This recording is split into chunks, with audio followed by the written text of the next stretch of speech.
Hi నమస్తే, welcome to Shri media. ఈరోజు మనతో డిస్ట్రిక్ట్ అడ్వకేట్ కిరణ్ రాకేష్ గారు ఉన్నారు. ఈరోజు సార్ తోటి ల్యాండ్ డిస్ప్యూట్స్ కోసం ఇంకా ముఖ్యమైన విషయాల కోసం మాట్లాడి తెలుసుకుందాం. సార్ నమస్తే.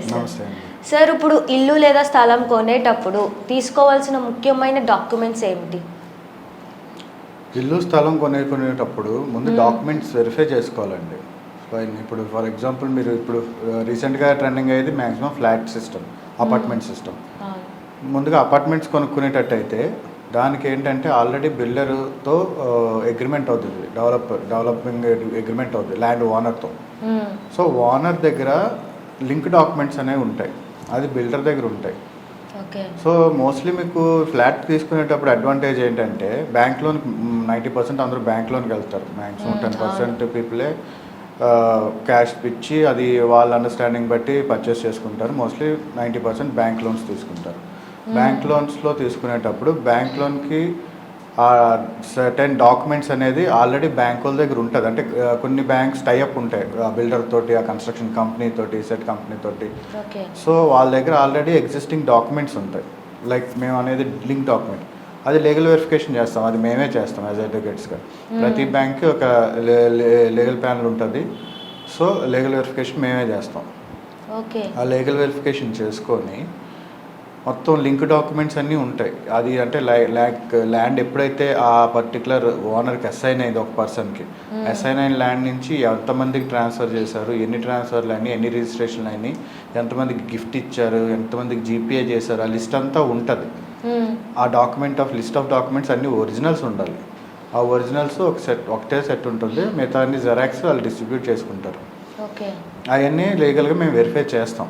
మేము చేసి లీగల్ ఒపీనియన్ ఇచ్చిన తర్వాత బ్యాంక్ లోన్ శాంక్షన్ అవుతుంది. సో బ్యాంక్ లోన్ శాంక్షన్ అయిన తర్వాత మనకి డిస్ప్యూట్ ఏమి ఉండదు.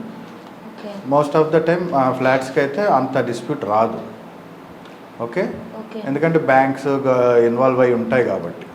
అండ్ ప్రైవేట్ లైక్ ప్లాట్స్ కానీ ప్రైవేట్ ల్యాండ్ కానీ తీసుకునేటప్పుడు మాత్రం పర్టికులర్గా ఉండాలండి, చాలా పర్టికులర్గా. ఎందుకంటే ఇప్పుడు ఉన్న పరిస్థితులకి అప్పుడున్న పరిస్థితులకి 10 years బ్యాక్ ఉన్న సిచ్యువేషన్స్కి ఇప్పటికి చాలా డిఫరెన్స్ ఉంది. లైక్ ఎలా అంటే ఇప్పుడంటే అంత ఆన్లైన్ అయింది ల్యాండ్. ఇప్పుడు రీసెంట్గా ల్యాండ్ సర్వే కూడా అయింది, లేటెస్ట్ సర్వే అయింది, ప్రతి ల్యాండ్ ఓనర్షిప్ అప్డేట్ అయింది ఆన్లైన్లో. సో ఇప్పుడు పర్లేదు, మనకి ల్యాండ్ గురించి తెలుసుకోవడానికి ఆన్లైన్లో ఉంటుంది, డేటా అంతా ఉంటుంది, నో ఇష్యూస్. కానీ ఇప్పటికీ కొన్ని డిస్ప్యూట్స్ వస్తున్నాయి కొన్ని ప్లేసెస్లో. ఎందుకు అంటే అవి పూర్వకాలంలో తెలియక మల్టిపుల్ రిజిస్ట్రేషన్స్ చేస్తుంటారు. లైక్ అంటే మీకు ఒక అవసరం వచ్చి మీకు నచ్చినకి మీ పేపర్లు ఎక్కడో తనఖా పెట్టేస్తారు, వాళ్ళ దగ్గర డబ్బులు తీసుకుంటారు, మళ్ళీ మీ పేపర్లు మళ్ళీ క్రియేట్ చేసుకుని మళ్ళీ ఇంకొకరి దగ్గర పెడుతుంటారు, వాళ్ళకి అమ్మేస్తారు కూడా, కొంత పార్ట్ అమ్మేస్తారు. అలాగా డిఫరెంట్ సినారియోస్ మేము ఫేస్ చేస్తాం. నేను చూసిన సివిల్ కేసెస్లో ఇలాంటి కేసెస్ చాలా రెగ్యులర్గా మేము వస్తుంటాం.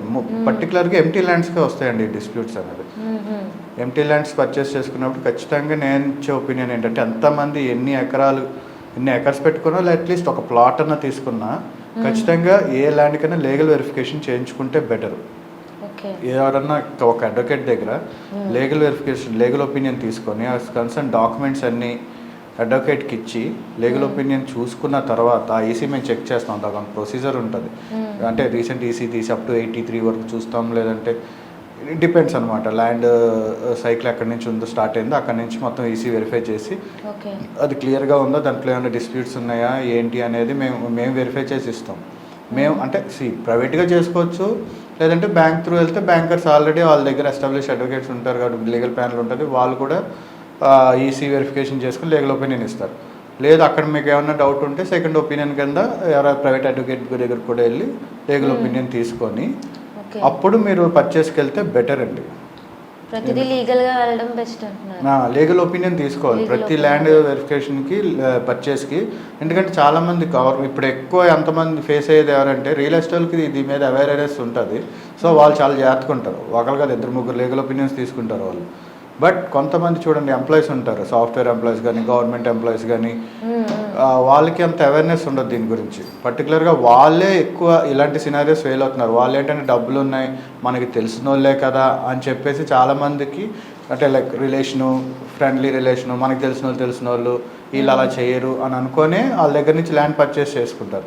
తీరా చూస్తే ఆ ల్యాండ్ వేరే వాళ్ళకి ఆల్రెడీ అమ్మేసి ఉండడం, లేదంటే వేరే వాళ్ళకి ఆల్రెడీ జీపీఏ చేసి ఉండడం, లేదంటే వేరే వాళ్ళకి మార్టిగేజ్ చేసి ఉండడం, ఇవన్నిటిలోనే ఉన్నది. తర్వాత వీళ్ళకి ఏంటంటే ఇది డిస్ప్యూట్ అయిపోద్ది. ఇది రిజాల్వ్ అవ్వాలంటే మెయిన్ వాళ్ళు ఎవరైతే ఉన్నారో వాళ్ళు రావాలి. సో వాళ్ళైతే వాళ్ళకి అమ్మేసి వాళ్ళు మేబీ బతికుండొచ్చు, చనిపోయి ఉండొచ్చు, తెలియదు కదా. చనిపోతే మళ్ళీ వాళ్ళు తదనంతరం వీళ్ళు వస్తారు. సో వాళ్ళు రేస్ వచ్చిన తర్వాత వాళ్ళ మనవలు వాళ్ళు యాక్సెప్ట్ చేయొచ్చు, చేయకపోవచ్చు. So lot of the lands dispute అయ్యేవి ఈ రీజన్స్ ఇవ్వండి. సో అందుకని ఏ ల్యాండ్ మీద మీరు ఇన్వెస్ట్ చేస్తున్నాం, particularly government employees and software employees, middle class people, వాళ్ళకి ఖచ్చితంగా లీగల్ ఒపీనియన్ అయితే తీసుకొని ఇన్వెస్ట్ చేసుకుంటే చాలా బెటర్ అండి. ఎందుకంటే ఫ్యూచర్లో డిస్ప్యూట్స్ రావు. అది ఈవెన్ లేఅవుట్స్లో కొనుక్కున్నా సరే లీగల్ ఒపీనియన్ తీసుకోవాలండి, ఎందుకంటే ఎంటీ ల్యాండ్. అండ్ ఇంకోటి నెక్స్ట్, ఎంటీ ల్యాండ్ తీసుకున్న తర్వాత దాన్ని హౌ టు గార్డ్ ఇట్, అంటే దాన్ని ఎలా కాపాడుకోవాలి. తీసుకొని కొనుక్కొని పలానా దగ్గర మాకు స్థలం ఉంది అని వదిలేసుకోవడం కాకుండా ఆ ల్యాండ్ని ఎలాగా మనం గార్డ్ చేసుకోవాలనేది ఇంపార్టెంట్ ఇప్పుడున్న ప్రజెంట్ సినారియోస్లో. మా ఒపీనియన్ ఏంటంటే, మేము జనరల్గా అందరికీ ఇచ్చే ఒపీనియన్, ల్యాండ్ ఎక్స్టెంట్ ఎంత ఉందో సర్వే చేసుకొని దాని బౌండరీస్కి అట్లీస్ట్ వాల్ కానీ, ఎందుకంటే ఇప్పుడు ల్యాండ్ కాస్ట్ చాలా తక్కువేం కాదు, క్రోర్స్లో ఉంది, ల్యాక్స్లో క్రోర్స్లోనే ఉంది.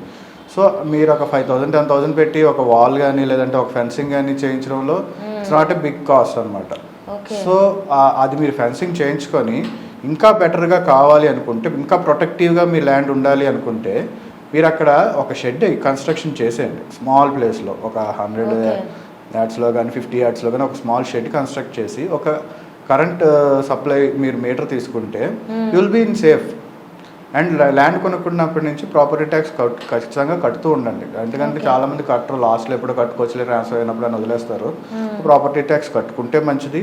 నెక్స్ట్ ఆ షెడ్ కన్స్ట్రక్షన్ చేసుకుని అక్కడ పొజిషన్లో ఏదో ఒక ఎస్టాబ్లిష్మెంట్ పెట్టుకుంటే అది తర్వాత మీకు ఫ్యూచర్గా లీగల్గా ఫైట్ చేయడానికి కానీ, ఎవరు ట్రెస్పాసింగ్ చేయకుండా ఉండడానికి కానీ ఉపయోగపడుతుంది.